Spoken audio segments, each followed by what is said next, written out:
ada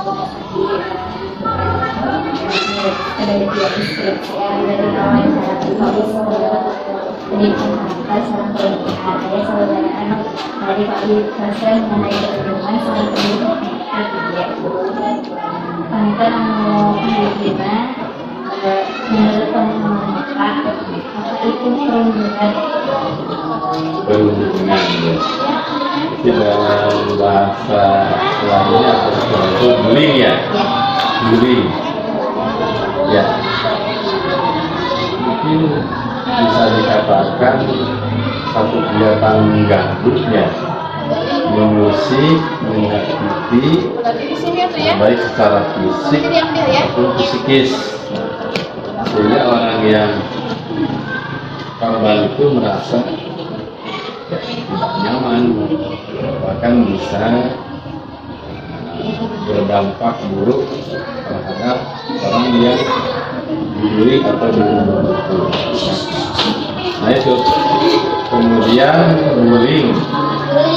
Ini sih sebenarnya banyak kategori ya. Saya pernah membaca beberapa literasi ya. Ada beberapa kategori bullying. Misalkan ada kontak secara fisik langsung. Kemudian mungkin artinya berarti ada tindakan fisik yang dilakukan. Kemudian bisa saja secara non-verbal, secara langsung atau secara tidak langsung, misalkan bisa menghina, mengejek, ya. Kemudian mungkin dengan bahasa tubuh untuk merendahkan orang lain, itu bisa termasuk perundungan juga, gitu kan. Bahkan mungkin sekarang ada secara online ya, cyber istilahnya.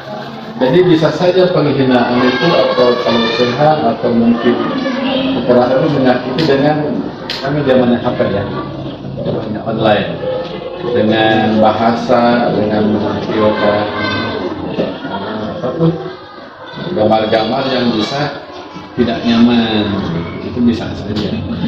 Bahkan yang paling terkuat ini masalah pelecehan seksual. Nah ini biasanya terjadi terhadap perempuan, walaupun mungkin kadang-kadang dengar di televisi, di media ya, itu terhadap laki-laki juga. Cuma yang jelas kita tidak bisa serta-merta menyebutkan kegiatan itu perlindungan atau bullying, karena ada karakter perlakuan yang bisa disebut dengan bullying atau perlindungan. Nah yang pertama nih itu terus menerus dilakukannya ya, terus menerus, jadi berulang kali, kemudian disengaja juga. Disengaja dan berulang-ulang terus dan dilakukan secara langsung, baik secara psikis ataupun emosional. Jadi, nah biasanya nih bullying ini dilakukan oleh atau perlindungan ini dilakukan oleh khusus untuk di kalangan siswa. Biasanya siswa yang memang memiliki latar belakang jelek di rumahnya, di lingkungannya, kan? Mungkin orang tuanya, kakaknya atau lingkungan, nah, sering terjadi kekerasan, bertengkar, hingga dia mungkin mengadopsi katakanlah perasaan emosi itu ke adik kelas, ke temannya atau ke yang lainnya. Kemudian di samping ini tata nilai yang dia miliki, nilai-nilai keagamaan. Kemudian mungkin dia juga sebagai tukang amarah, itu bisa juga karena dia tertekan di dunia luar, pas misalkan datang ke sekolah, akhirnya dia melampiaskan ke teman-temannya, bisa aja gitu. Nah, bullying ini sangat besar dampaknya bagi korban, itu bisa secara fisik ataupun mental ya. Nah ini bagi siswa, misalkan seorang anak yang dibully, itu akan merasa dikucilkan, bisa dampaknya bisa secara mungkin rasa sakit fisik, sosial, terkucilkan, bahkan bisa menurunkan akademik, ya, akademik. Karena tekan, nah itu bisa merupakan salah satu dampak negatif dari bullying. Ya. Bahkan ya, kalau terus-terusan, ada satu cerita ya. Ini sama orang tuanya, kebetulan bukan orang tua aslinya, hingga dia kelihatan kualitas hidupnya itu berkurang. Ya, sampai kesehatan akhirnya dibawa oleh pihak yang berwenang, akhirnya sakitnya secara mental dan fisik itu bahaya. Nah, bullying ini juga bahaya bagi si pelaku, juga bahaya. Karena ini kan bisa menimbulkan anak yang melakukan bullying itu punya resiko menjadi seorang kriminal, gitu kan? Ketika sekolah ya cuma begitu kan, tapi tingkatannya seiring usia bersama bila dibiarkan mungkin akan lebih dari itu, akan lebih merusak. Nah ini banyaklah dampak lain dari bullying. Bagi pelaku tadi kan bisa jadi bersikap kriminal, terus kurang memiliki rasa empati pada orang lain, itu bisa juga dampaknya ya. Jadi dampaknya bisa kepada pelaku dan bagi yang korban juga. Banyaklah literasi tentang dampak buruk dari bullying. Ini harus ditangani secara betul-betul, apalagi sekolah. Setelah di sekolah punya manajemen tertentu, ini harus didesain sedemikian rupa, dan yang menjadi garda terdepan atau hal yang terpenting tentunya guru di sini. Artinya kita sekolah harus bisa menanamkan atau memberikan informasi konsep tentang bullying, kemudian mungkin karakteristik bullying, ciri-cirinya, pencegahannya, dampak negatif positifnya. Berarti ilmunya kita ya di sekolah harus mengerti tentang hal itu. Soalnya memang anak banyak bergaul dengan sekian ratus ya di sekolah. Bila guru tidak memiliki pengetahuan tentang itu, aduh, bahaya juga. Makanya sekolah sekarang itu, walaupun sekarang baru formalitas ya, ada yang namanya tim pencegahan dan ada kita juga punya penanganan kekerasan. Hanya mungkin ilmunya nih, kalau saya lihat itu belum 100% nyampai kan. Bagaimana cara menanganinya, terutama untuk pencegahan.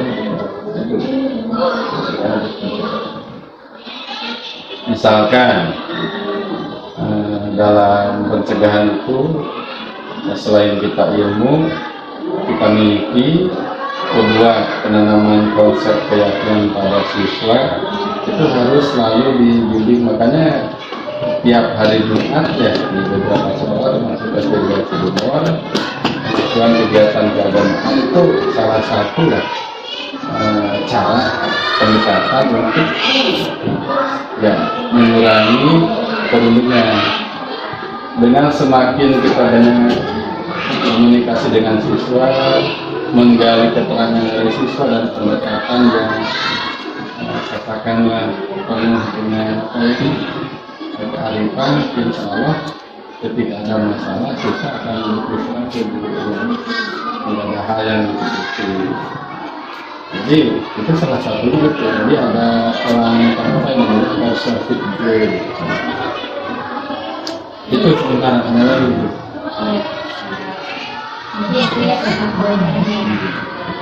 Nah, karena di sini sudah ada tim pencegahan dan penanganan khusus untuk masalah di antaranya adalah bullying.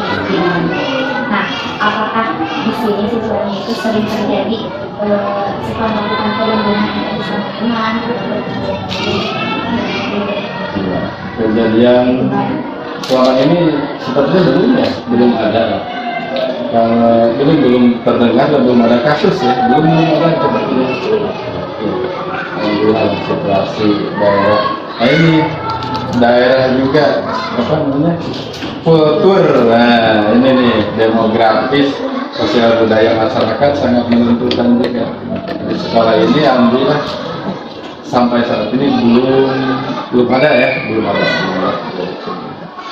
Walaupun mungkin dalam sekian 0,% mungkin aja saling ejek di antara teman sih, itu kayaknya spontan yang namanya anak mungkin kadang terjadi. Tapi untuk mengarah ke bullying sepertinya tidak ada. Nah, perkataan. Goreng kacang dulu.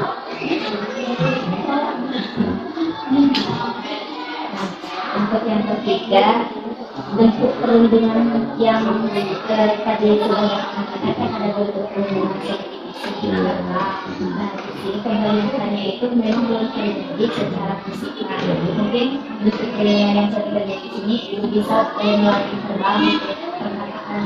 Bisa, mungkin saja ini yang hanya gini aja, untuk menetapkan apakah itu perundungan atau bullying kan ada karakteristiknya. Pertama itu sengaja, kedua berulang-ulang, dan ketiga dilakukan langsung. Nah yang terjadi di anak-anak paling ya bahasa Sunda itu sirik-sirik. Nah contohnya nama orang tua disebut, tapi itu bisa diselesaikan dengan seketika.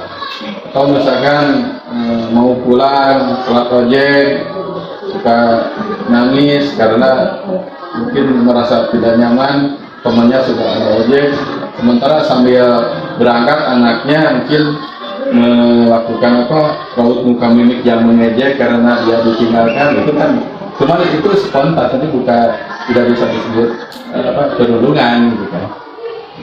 Sepertinya belum ada. Tadi sudah disebutkan di sekolah juga ada tim sebuah kekerasan yang didalamnya terkata ada perundungan. Nah, apakah ada program dari itu untuk mengatasi perundungan? Ya. Cara mengatasi perundungan ya. Karena posisi wali kelas sangat sentral, sangat penting. Tentu program ini harus diutamakan ke individu pengelola pendidikan, dalam hal ini berarti wali kelas, termasuk manajemen ya. Dan bahkan karyawan lain juga perlu tahu. Jadi kita lakukan program sosialisasi. Jadi konsepnya kita berikan, ketika konteksnya untuk menangani, kita juga harus disampaikan bagaimana cara menangani. Contoh nih, ada satu teori bagaimana cara mengatasi anak bermasalah. Kan artinya perundungan atau bullying ini terjadi karena anak yang bermasalah, gitu kan? Katakanlah anak yang ingin menguasai lingkungan, berwatak keras, kurang empati pada teman, sehingga dia berkarakter menyakiti orang lain. Nah, salah satu program itu apa? Bagaimana guru menguasai teknik menyelesaikan masalah anak yang bermasalah ini. Ini ada banyak sih, hanya salah satunya misalkan ada istilah atau apa namanya, satu pengetahuan namanya tentang penanganan bullying dengan prinsip segitiga restitusi. Prinsip segitiga restitusi.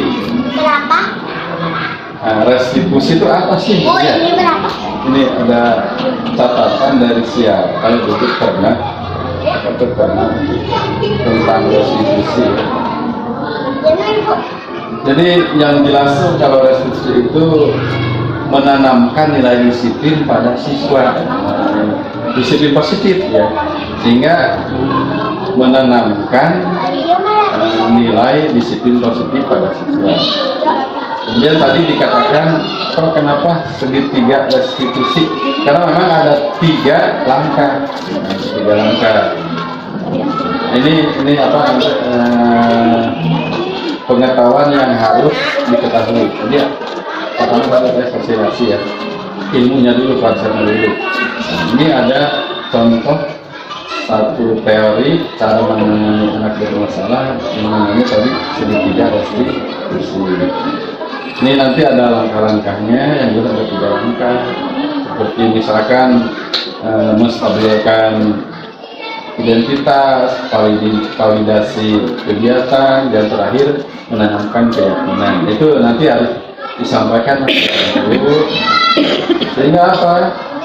Penanganan siswa bermasalah itu tidak menimbulkan masalah. Ya mereka siswa, kita berkewajiban untuk dia harus move kan dari situasi kesalahannya sehingga dia bisa bersikap positif.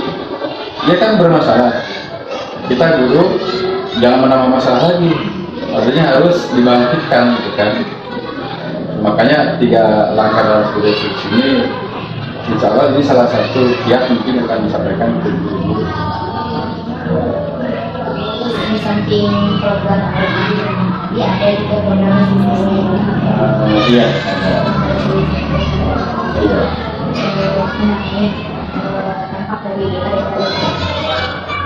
mungkin untuk yang selanjutnya mengenai pendidikan karakter nih Pak. Kan dapat diketahui kalau anak masa sekolah itu pendidikan juga kan digerakkan sekarang digerakkan lagi mengenai pendidikan karakter. Nah bagaimana pengalaman Bapak pendidikan karakter? Situasi pendidikan karakter saat ini, ya. Okay. Pendidikan karakter sebetulnya itu merupakan tersirat dalam tujuan pendidikan nasional. Tidak berubah dari semenjak negeri ini berdiri. Yang paling utama pasti pendidikan karakter harus diutamakan. Hanya saja karena perbedaan situasi kondisi masyarakat, kemudian situasi dan realita yang terjadi, ternyata memang ya cukup sangat mengkhawatirkan. Hanya saja ini tidak bisa berdiri sendiri, harus ada melibatkan kebijakan politik, kebijakan ekonomi, dan segala macam ini, sehingga yang namanya siswa, yang namanya pendidikan, yang memberdayakan makhluk hidup sangat terpengaruh dengan hal itu. Dan saat ini memang banyak yang mengatakan sangat khawatir, terutama itu besar. Ini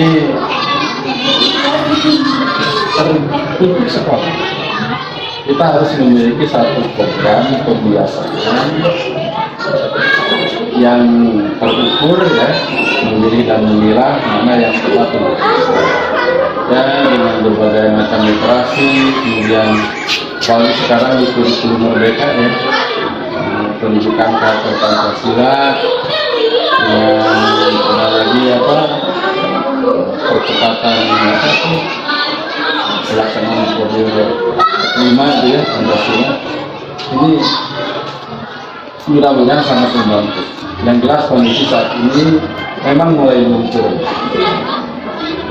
banyak penyebabnya, tapi yang harus diperkuat apa? Ya sulit teladan sebenarnya dari dulu. Jadi yang namanya siswa itu anak kecil, kertas putih, jadi kalau dikasih warna, ya kita yang mewarnainya. Ya kalau sangat mengkhawatirkan, mungkin sangat tidak mengkhawatirkan. Cuma bisa dibagi-bagi tahapan. SD lah masih bisa bikin lagi kan. SMP seharusnya SMP itu semakin baik. Kenapa? Karena sudah diasah di SD. Tapi ternyata makin naik, makin kurang karakter siswa. Ada apa? Ini tapi kondisinya bukan cuma pada siswa, mungkin aja pada institusi pengelola pendidikan yang mungkin kurang kerjasama, kurang informasi.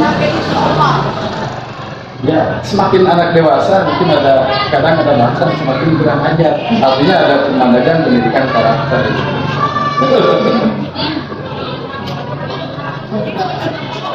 Nah, kan tadi juga disinggung mengenai pembiasaan yang dilakukan untuk pendidikan karakter, penerapan pendidikan karakter. Nah, bentuk pembiasaan apa sih yang sering dilakukan di sekolah ini untuk menumbuhkan pendidikan karakter? Ya. Pembiasaan itu dilakukan harus setiap hari. Idealnya, gitu. Idealnya itu kan mulai anak masuk ke arena sekolah itu sudah ada satu pembiasaan yang dirasakan oleh siswa. Tapi minimal kita di kelas dengan pembiasaan keseharian yang sering dilakukan, tata cara pengelolaan siswa dari mulai awal di depan kelas sampai di kelas ini alhamdulillah sudah terlaksana, seperti baris dulu, pemeriksaan, kedisiplinan, kebersihan fisik siswa, pakaian, ya, kemudian ada tata berdoa, kemudian ketepatan waktu jam istirahat, jam pulang, itu juga kan satu pembiasaan. Di hari Jumat itu ada satu kegiatan keagamaan, itu rutin, itu dengan yang insya Allah cukup memadai. Di samping juga misalkan ada kebiasaan menanamkan disiplin ya tiap hari Senin setelah upacara. Nah, idealnya gini, kita berusaha situasikan anak itu ya sopan santun, ramah unik. Dan saya lihat mudah-mudahan bisa dipertahankan di sekolah ini. Selanjutnya, apakah pelaksanaan pendidikan karakter di sini hanya melalui proses pembelajaran saja ataupun misalkan dalam kurikulernya ataupun yang lainnya? Ada. Contoh, menonton film tentu, misalkan kita ada program dari Kemendikbud ya, dan kita juga melirik. Jadi ada satu film yang bisa ditonton oleh siswa sebagai itu kan metode pendekatan, kisah nilai yang mengandung nilai kebaikan disampaikan ke siswa. Di ekstrakurikuler kita memiliki ekstrakurikuler seperti pramuka ya, ada kursus keagamaan juga ada ya, bahkan ada baris berbaris. Ini bisa menanamkan nilai karakter yang cukup baik, kebersamaan, disiplin, tepat waktu, berjiwa sosial, dan mengenai pendidikan karakter yang di dalam ekstrakurikuler. Insya Allah ini kita sudah melaksanakannya walaupun mungkin belum maksimal. Kadang kan kalau ekstrakurikuler itu yang dikejar jalan itu hanya minggu ya. Apalagi dengan pendidikan pramuka ini seharusnya minimal lah siswa tidak terjadi kasus perundungan, bully, dan indisipliner. Itu macam itu. Nah, kalau mungkin kedepannya mungkin kita mendatangkan narasumber yang menarik bagi siswa. Ini ada semacam inovatif atau variasi kegiatan juga membangkitkan siswa untuk mempertahankan budaya positif. Mudah-mudahan ke depan kita melaksanakan. Ya, mungkin pertanyaan terakhir. Iya. Kan tadi sudah ada programnya, terus sedang dilaksanakan program tersebut dan pendidikan karakternya juga sedang dilaksanakan. Harapan Bapak untuk kedepannya mengenai pendidikan karakter untuk mengatasi permasalahan yang saat ini sedang dilakukan oleh kita awali dengan ada pepatah dalam bahasa Arab. Mudah-mudahan tidak salah. Ilmu imamu diamali. Kalau nggak salah nih, artinya ilmu di depan amal. Maksudnya segala sesuatu yang kita lakukan, kalau tahu caranya, tahu ilmunya, insya Allah benar. Sehingga kedepannya ya kami di sini banyak guru muda harapan masa depan, kita ingin menanamkan dulu langkah pertama ilmunya gitu. Bagaimana kegiatan pendidikan karakter bisa dilaksanakan, program-program anti perundungan dapat dilaksanakan. Ketika ilmunya sudah tahu, nanti kan muamalatnya. Nah ini, di samping mungkin kedua, kita ingin mendatangkan narasumber yang valid lah, supaya membuka wawasan tentang hal ini. Itu aja, dua itu dulu aja lah. Gitu aja. Dan mungkin dari Pak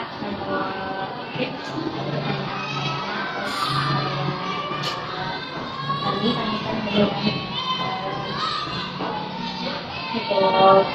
kan mudah-mudahan bisa mengumpulkan apa udah nggak kayak apa biasa Ya siap, sama-sama. Tentunya, Pak. Ya. Tentunya, Kak.